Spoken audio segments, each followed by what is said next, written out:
So today we are going to talk about a very difficult topic, which is communication in the office when it gets tough. So Cassie has agreed to talk about that. She has a team of 20 employees, and they are all care professionals. So they have to deal with emotions, and compounded with COVID, it's been a lot. I can't speak highly enough about Community CPA. I switched to you guys during COVID, and I'm so happy I did. Well, I love, Catherine, I gotta say, I love working with an accounting firm that is hosting like a palm fortune telling Halloween, but like it is so cool. So cool. She is going, we're all going to be dressed up, so we encourage everyone to attend and be dressed up, and yeah, it'll be a fun evening. That's awesome. Well, I can introduce myself. My name is Cassie Sampson. I own East Village Spa. I opened the spa in 2008 after a few years of working as a licensed massage therapist. My background is in healthcare, so working in long-term care settings, working with people with disabilities, seniors, even some dementia care. But I opened East Village Spa because I couldn't find the place that I wanted to work, and I didn't like working by myself. So I decided to build the place I wanted to be and surround myself with the people that, you know, I'm going to spend 50 hours a week with. So I really needed to like them. It took a while, but I'm really proud of what we've built. That's wonderful. So as we get into the topic of communication, so from your experience, can you tell us, since COVID has happened, how you see stress affecting the workplace, your coworkers, and the business? Yeah, it's been hard. So I've been laughing with my employees in the last 2 weeks. It's been a little while since I told Catherine that I do this presentation, and we have a history. Again, it's taken years to build an environment where we communicate well. I've had to work on myself. I've had to work with people to help me with my own shortcomings, but I'm really proud of the open communication that our team has, a lot of long-term team members. That said, hard conversations are always going to be hard. So, the little kitten, like it stings, it doesn't feel great, but now it feels like every conversation is just so supercharged with emotion, whether it's a conversation with our guests because they're coming in with so much stress in their lives, or our employees because they're coming to work managing like the anxiety just from living in this world and hearing news, not just COVID, but election news, and just existing in this world is stressful, coupled with, maybe illnesses at home, isolation from family and friends. Our team is taking COVID really seriously, and all these months of being pretty isolated is wearing on all of us. So our communication has changed, and something that before would be just a little, a blip on the radar might escalate to a really big deal if you catch somebody in the, in that fight or flight moment. So it's really altered how we communicate, and I've had to remind our staff a lot lately, like, hey, extend some grace. Like, we're going to have to be forgiving. Good enough is good enough. Sometimes we can't expect perfect, and we can't expect perfect from each other in this world. So we've just had to become really forgiving. Yes, and adaptable, I'm sure. And part of it is that, when people go to spas, they are looking to release that stress and to get that. And I'm sure that is pushed off on a lot of those who are, your employees, and that they're affected by these people, your clients. Yeah. Well, and you had asked about the, COVID impacting communications as caring professionals, whether it's massage therapists. I think people see this in nursing too, any field where you're drawn to a profession where you want to care for people, it's a certain kind of personality. They're, typically sharing. I laugh, like oversharing. I know we joked, my friends that work in, like corporate jobs are sometimes shocked. They're like, why are your employees talking about this? Like, why do you, oh my gosh, but that's just the culture in these professions. It's really high touch, like high physical touch. So it's strange now where, you greet your client that you're about to massage for an hour, and, you start that communication with a handshake, but now it's, even though we'll be touching somebody, like that's weird. The hugging, those were common in our workplace. When somebody has a bad day, we laugh a lot about this. If our front desk is having a bad day or took a rough phone call, one of our therapists, might come up and massage our shoulders, and that's absolutely normal and wanted, and a perk of working with a lot of people like that. But we laugh at, in a corporate setting, that could send you right to HR. Like, there are videos telling people, like, you don't do that. But in a workplace like ours, that's normal. But COVID kind of flips this. I mean, we're still massaging each other's shoulders, but we're not hugging. People in these professions tend to be really sensitive to emotions and energy. And as you noted, the guests that we're seeing are here because everything is supercharged. And there's always a risk in receiving a personal service right now. But people are willing to accept the risk. We still, masks required for guests, for providers. We're doing everything we can, but the amount of stress impacting their life is making it worth that risk. So they're coming back for services, but our employees are finding it more challenging to not absorb the tension that people are bringing in, and they're feeling it more than ever.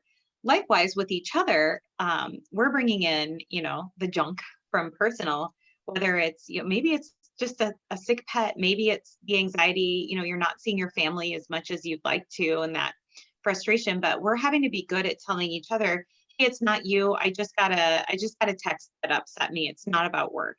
And it's weird because you're almost disclosing things that, like, you don't want to overshare, but I think it's very easy to take things personally now.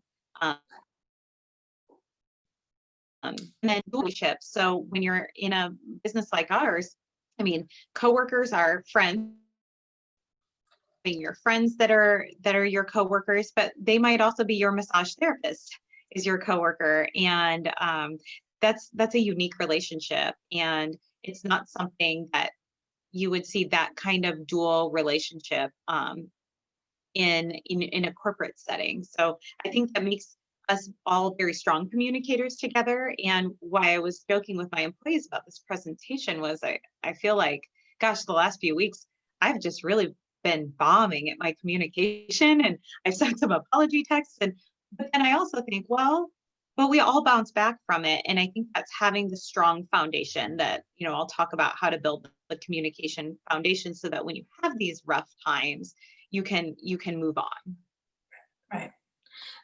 With the boundaries thing, and with clients coming in with stress, I'm sure that a lot of people in the care profession, they do take that home, and Yeah. that to separate, like, just work and their personal life. So yeah. Mm-hmm. So you mentioned that it has impacted the communication. So could you elaborate on that, please, on how Yeah. it has changed? Yeah. So, I mean, the picture on the left is us from, it's a lot of my team members from our Spalloween annual fundraiser last year. And we're used to having events and being together, and our break room was always, especially on a Friday or Saturday morning. On a Saturday, there might be 12 of us on top of each other, getting ready for the day and laughing, sharing food. And, that's how we bond. That's how we get to know what's going on in everyone's lives. And we went from this high touch, really friendly group to now our meetings are, even though we're, open again, we're holding meetings and events via Zoom because we're still needing to maintain distance to prevent another spa shutdown because of quarantine. So not only are we not able to meet together, but I think where companies are facing challenges is it's one thing to have the change, but now we're having to have really hard conversations, and we're not necessarily having them in the way that it's been traditionally the best. So we're talking more about money. We're talking about job security. We're talking about, why are all of these clients falling off our books the last 2 weeks? Well, it's the COVID numbers are skyrocketing. We're having a lot of cancellations because our clients have exposure issues, and it's causing anxiety and worry about the future. But we're having these conversations farther apart, not sitting together at a table.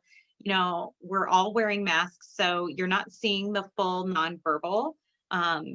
And it's honestly more challenging. So not just the usual, but the topics of conversation right now feel so heavy, and we're not able to just sit down with somebody over a cup of coffee, the way that I would have had a hard conversation with an employee in January. And so that's been tough. We found some workarounds. It really did impact our team. We were split to prevent a shutdown again. We split into 2 teams for several months, and we merged sooner than maybe I would have liked to. And the reason was, having only communicating in person with half of my team was just not sustainable for us. It just wore on us so much. And, by the end we had found workarounds, and now that it's cold out, but we found little stairwells in the East Village where we could sit over 6 feet apart outdoors with a cup of coffee, and it was very private, and have a hard conversation and look each other, face to face without masks. But we merged because we really just needed to see each other in person. Yeah, I mean, that is a huge shift in your company's culture, right? Where Right. touching and talking and sharing food to being very distanced. So Feels yeah, cold. Yeah. yes, for sure. So you have some quotes that here. I just had to share these quotes. In part of I think this is always a challenge, COVID or not, is that both parties don't always acknowledge that it is a communication, and communication takes work. Like an example, when we were, so much virtual, at running into the challenges of, well, she knows because I sent her an email, and that's not communication. So I had to share these quotes just because I think it's helpful to recognize how much work, and it has to be a back and forth. You can't just talk at people. And I'll admit that is literally one of the challenges for the first many years of the business, because I'm a talker, in learning how to be better at communicating with people instead of at them. Right. I know that for our end, we've had changes in this area as well, and that look like, where we prioritize Zoom meetings and phone calls over even, and then text and then email as a way of how the chain of how we would communicate with somebody. I Yeah. don't talk about methods later, so I won't get Yeah. but so as we think about what communication is and consider that, what should it be and look like? What are some things that we should keep in mind as we think about communication? Well, the first thing is it safe to share? And this is I've grown as a business owner since 2008, recognizing, because some of my employees were, I would say, generous enough with their feedback to say there were many years where they felt like they couldn't share with me and it wasn't open. So I really had to work, and I had to work with professionals. It's just not something that is natural to everyone. Is how do you make it safe for people to come to you, and not just when there's big things, but ongoing sharing and an open dialogue, pretty regularly. So is it safe to share with people? Like, how will I respond to news? And I feel like that's one thing where I've gotten a lot better over the years. And then we've worked with our other management employees to make sure, what does it look like to be open and receptive to communication. So whether that's with, we make sure every month there is a one-to-one scheduled with managers, whether you need it or not, it's there. We tell people, you don't save things up for that. Like, we're accessible all the time, but we want to make sure there's at least one scheduled out meeting with their immediate supervisor. So that we don't push things off too long. Other things, as far as making sharing comfortable, I ask other companies, where can people go to visit with you? And with COVID, it's weird. Like, I have a really big office. I have a massage chair, like an iJoy, one of the massaging chairs in my office. And I know this, as I'm saying it to people in an accounting firm, might seem weird, but it's a very popular feature of my office. So my employees are in here a lot, sitting in the massaging chair. Well, if they want to sit in there, I'm in here. So we usually end up chatting that way about, what's going on with their family, their pets. We talk to each other.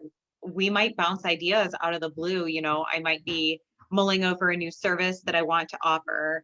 And hey, well, while you're in here, what do you think of this? So there's reasons to come in, whether it's like a really good candy jar or something like that. What brings people to you? Another is what action are you taking based on what employees are sharing with you? So this was a concern that actually came to us the other day, and it was a good reminder is, well, why are they asking my opinion if they're not doing anything about it? So we really need to be transparent with them and explain. And I'll talk about this in another slide, but what I found to be the most helpful is we're always saying the why. And one example is that our employees, when we came back from COVID, and like I said, little things post-COVID blow up into this, like, everything is a big thing. Gloves. Like, it's not just because of COVID, but we're a safe business. We wear gloves for services where there's bloodborne pathogen risk, like waxing. Our employees hate the gloves. There were so many complaints about the gloves. Like, the gloves were such a thing, but we really had to explain, like, we're hearing you, but let's actually just show you. Gloves have like tripled in price. We're lucky to find them. Spas were communicating with each other, like, where are you even getting gloves? Because people are wearing gloves to go to the grocery store now. Like, you literally couldn't find gloves. And the quality that was coming back was so terrible. They were like ripping. So I think the thing was to make sure they knew, yes, we hear the concern and we know it's a concern, but to really share what's actually happening so that they don't feel that they're not being heard. And then the last is sharing good news too. And I think this is a mistake that I see, and my friends are always complaining about break room, like pre-COVID when they were at their office, passive aggressive break room signs and postings. And I think anyone that's worked in a corporate office has seen these on the refrigerator. But really, in our spaces where we share information, like, we have a private Facebook group is the easiest way to communicate with so many different schedules. But making sure it's not just a board where we nag at people. You need to make sure in your company, you're not just posting signs about what to put in the microwave or to, like, clean your stuff out of the fridge, but really making an effort to post, was there really good feedback? Did you get a great review online? Did somebody innovate and come up with a new way to do something? Is somebody celebrating? Like, that news needs to be publicly shared. And it needs to be shared far more frequently than like corrective or people doing things wrong. I think we need more good news so that people don't tune it out. So we don't want to tune in and just hear nagging, if that makes sense. Yeah, for sure. It goes back to, the culture, right? And cultivating a space there where you do feel free to share, and then also, like, where morale isn't down the toilet. Yeah, Because it's, a negative place to be. we were guilty, like, I know I was guilty, and I always say, like, it's hard to hear negative feedback, right? Like, I appreciate when my employees will give me negative feedback about myself, and I know that it takes some courage to tell your employer, like, but years ago it got to, like, hey, I feel like it's this constant negativity, like, telling us what's wrong, like, what is right, and it hit me, and I think about it a lot. Like, whenever I want to post something, I sit on it and think, like, I just think about, if I worked here, how would I receive this? Is this the best way to deliver this? Also, is this my hill to die on? Like, can we let this one go? So yeah. And then empathy. So where does empathy play into this? Well, and this is a picture of me. So I'm a massage therapist. I've been a massage therapist since 2005, and I still do massage. I don't take clients. If you see me doing a massage, it's safe to assume something has gone wrong, like terribly wrong, and I'm filling in. But I love when I get the opportunity to fill in, but it also makes me really empathetic, and my employees see me filling in. They see their managers jumping in and doing these jobs, so they know that we know what they're going through. So also with empathy is assuming good intentions. So if somebody is doing something that maybe you're not thrilled with, don't assume they're trying to sabotage the business or that they're being a jerk. It might be, hey, they're constantly running long on a service. I don't think it's that they're ill prepared. The assumption is that I think they think they're doing the best job for the client. So when you have that conversation, instead of saying you need to stop, reframe the conversation to, I appreciate what you're doing here, but this is the challenge it presents. And if somebody comes to you, to complain about a coworker, assume too that maybe they're not gossiping, but thank them for expressing concern about the person or expressing concern about your organization and the image it presents. So assume that people have good intentions. Approach changes or challenges with genuine concern and in that empathy. So if somebody's always been a really great stellar employee and their performance all of a sudden, maybe they're not getting their notes done, maybe they're leaving their room a mess, don't assume they're being lazy, but approach with genuine concern, because it could be, especially right now, it could be that there's a challenge with daycare pickup. It could be, maybe they're coming in late because a spouse isn't getting home in time and now kids are home from school because daycare is closed and they have to do the handoff. It could be all kinds of things. So don't just come on the attack mode. Ask if anything has changed, if they have a new challenge. And then as far as, me being the massage therapist, the example is my employees were griping about room 3. And they didn't, and I'm like, I like room 3. Room 3 is great. I think it's very pretty. I don't know what the problem is with room 3. And I filled in and I just kind of let it, I was busy. And then one day recently, I did a whole shift in room 3, and I was like, this table, this is terrible, this room. And it was that empathy where I got it. And I had to apologize to them and say, I'm sorry, I didn't listen sooner. I worked in room 3 all day. I see what the concern is, and I'm fixing it right now. So know that, and they respect us too, because they understand that we know we're not, asking them to do anything that we wouldn't do.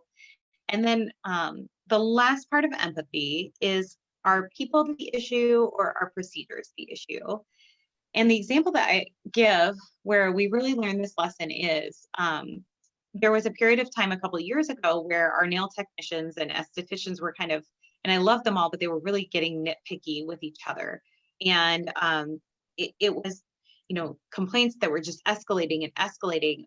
And it was a matter of, so-and-so didn't refill this correctly. So-and-so didn't put the towels back correctly. What we realized is, in talking to everybody, the people weren't the problem. The procedure was the problem. There wasn't a right way to do it because we hadn't decided as a group that there is a right way to do it. So that's a good way in communication to avoid interpersonal conflict, is to lean into your procedures. And if you don't have them, work with the team to make a procedure so that the focus can be on the procedure and not the person. So they all work together, decided, at what point do you refill all the products? How many towels do we want? Where do we store things? And when we got that in a row, everything was better. The people weren't the problem. It was the procedure or lack thereof.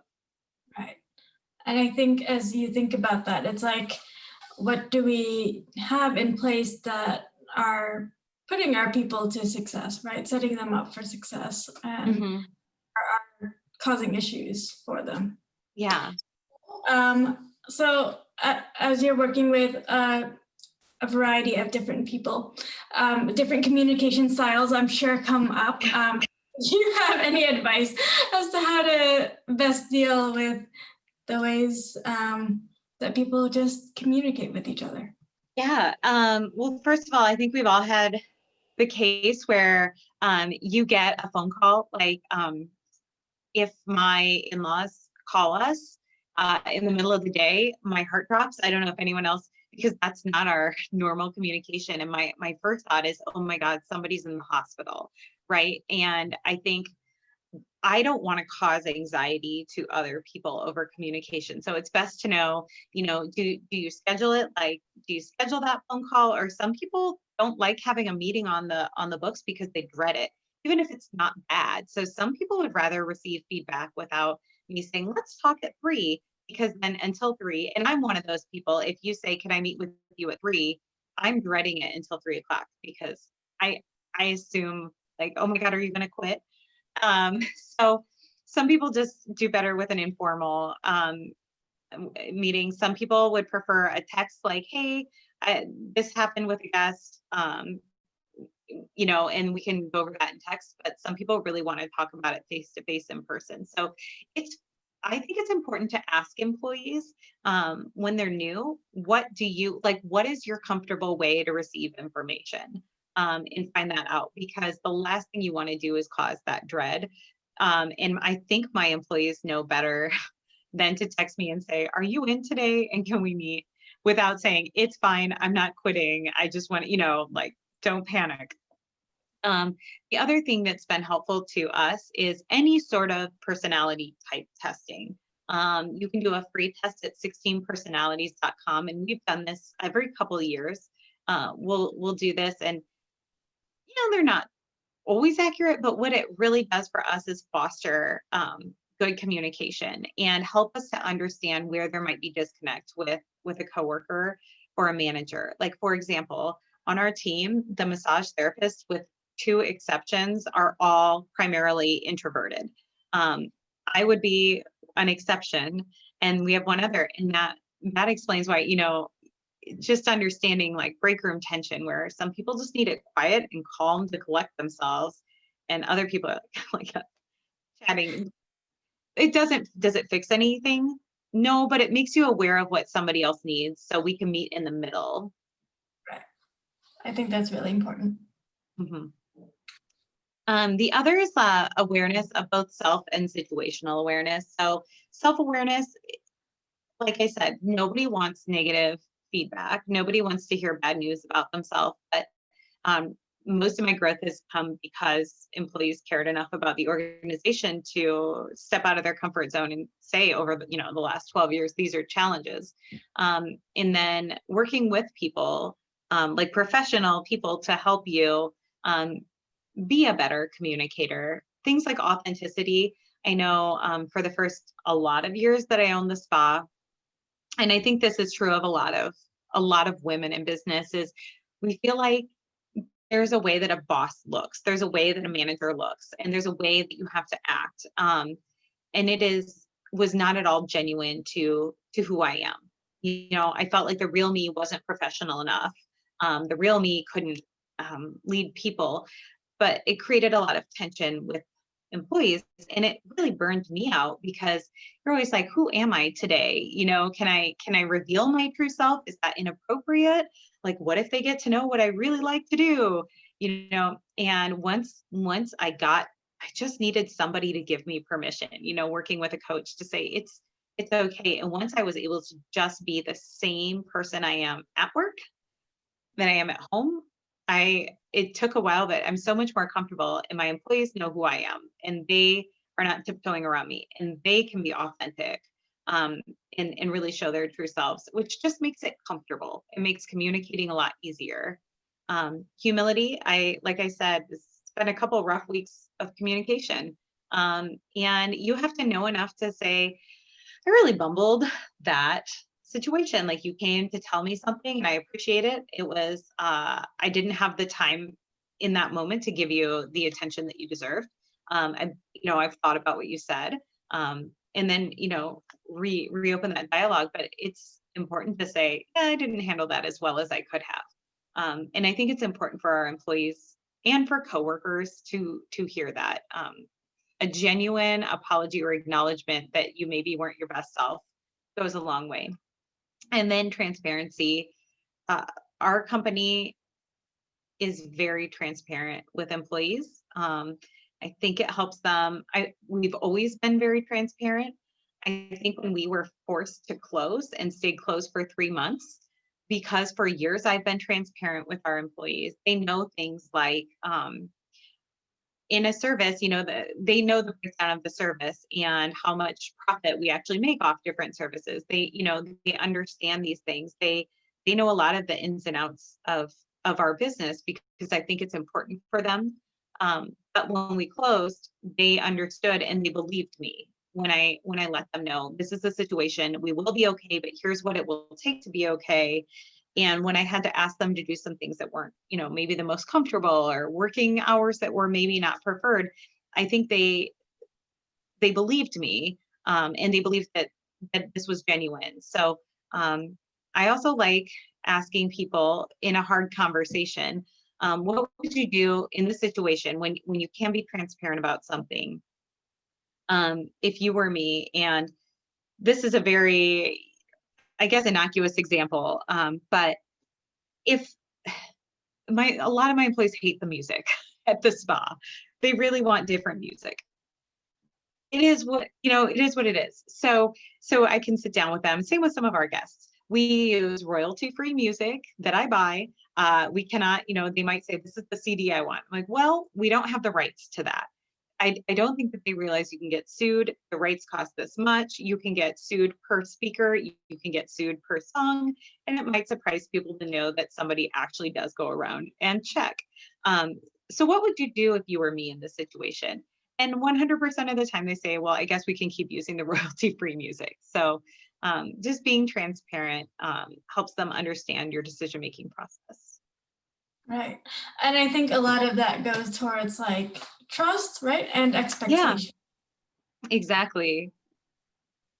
All right. So something bad has happened. How do you heal and grow from those circumstances? Right now, I think some companies are coming back from either a rough time, a scary financial time, and some companies actually did really well or are doing really well because of the pandemic. So either way, there's stress, whether it's financial anxiety over, do I keep my job, or is it your employees are burned out, like healthcare workers that are like frontline, are they just so exhausted and burned out? I think these are all challenging periods that people maybe weren't their best self during those times because of the anxiety. And I think that there is a point where you have to communicate with the team and say, like we did, the first several months after we reopened, we did our best. It was a really challenging time. I don't know that we were all our best selves because there's so much going on. Let's just stop there and we're going to start fresh and move on. So I think that's one thing. Another thing is sometimes you need to get help from outside. When you're all in deep, you can't always solve the issues. You don't see it the same way that somebody coming with a fresh perspective from the outside does. So whether it's a coach or even a counselor to work with, groups of managers, getting help to communicate better with your team and to repair some damages that might have happened during a challenging period is very important. And offering those ongoing opportunities for employees for growth, whether it's maybe you offer as a benefit sessions with coaches and training, because communication isn't a skill that comes naturally to a lot of people. I know good communication and relationships don't come naturally to me. I really needed help to make sure I wasn't, talking at people, but it makes such a difference. And then once you're growing, you can work together as a team to clearly define like the culture that you want going forward and keep the momentum going so that the next challenging time you have the groundwork. So like our team, it's never going to be perfect, but we have the culture of trust and transparency so that when it is hard, we can acknowledge that to each other and move on. Awesome. Cassie, thank you so much for your time and for your experience. We really appreciate hearing from your personal stories and how you're trying to grow and create a welcoming culture in your business. So Thank you, this, Catherine. yes, this is Cassie's information, or East Village Spa's information. You can follow them on Instagram and Facebook, or book an appointment on their website. And then, of course, if you have any questions, you can contact me directly, Catherine@communitycpa.com. And again, we are here 3 p.m. on Monday through Saturday.